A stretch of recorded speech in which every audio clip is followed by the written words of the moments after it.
தனது பிறந்தநாளை ஒட்டி தமிழ்நாடு துணை முதலமைச்சர் உதயநிதி ஸ்டாலின் சென்னை வேப்பேரியில் உள்ள பெரியார் நினைவிடத்தில் மலர்தூவி மரியாதை செலுத்தினார்.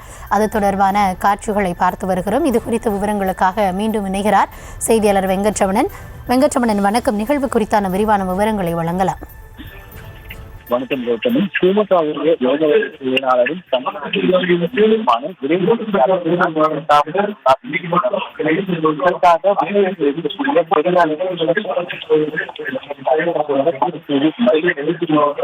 முன்னதாக கலைஞர் நினைவிடம் அண்ணா நினைவுடன்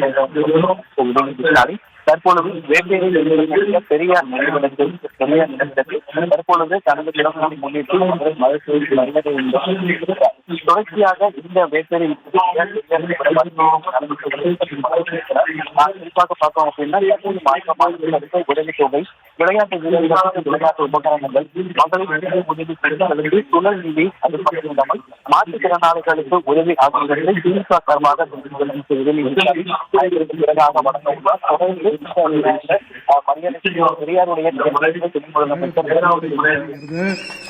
நிச்சயம் ஜெயிக்க போறது உறுதி. இன்னும் உதாரணத்துக்கு சொன்னா, நான் கடந்த 3 நாட்களாக டெல்டா பகுதிகளில் சுற்றுப்பயணம் மேற்கொண்ட அரசு நிகழ்ச்சி, கழக நிகழ்ச்சின்னு பல நிகழ்ச்சிகளை கலந்து கொண்டு வந்திருக்கிறேன். மக்கள் கிட்ட அப்படி ஒரு எழுச்சி இருக்கு, குறிப்பா தாய்மார்கள்கிட்ட அப்படி ஒரு எழுச்சி இருக்கு. நிச்சயம் இந்த முறை 7வது முறையாக திராவிட முன்னேற்ற கழகம் ஆட்சி அமைக்க போது உறுதி.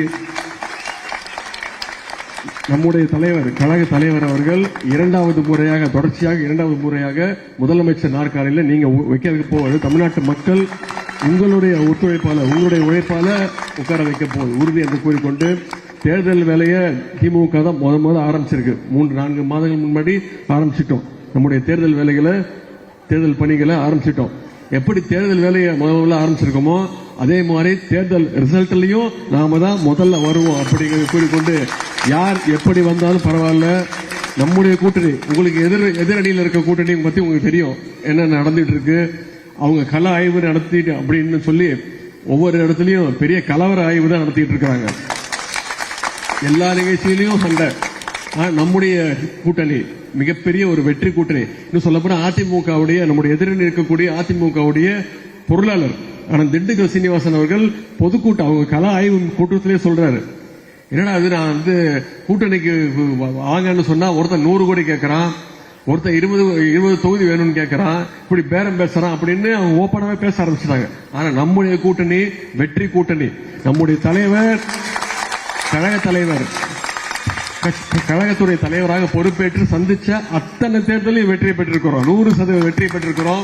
அந்த தேர்தல் வெற்றி அடுத்த தேர்தலையும் உறுதி செய்யணும்னா அதற்கு வந்திருக்கக்கூடிய கழக தோழர்கள், உடன்பிறப்புகள். செய்திகளை உடனுக்குடனும் துல்லியமாகவும் தெரிந்து கொள்ள சப்ஸ்கிரைப் பண்ணுங்க.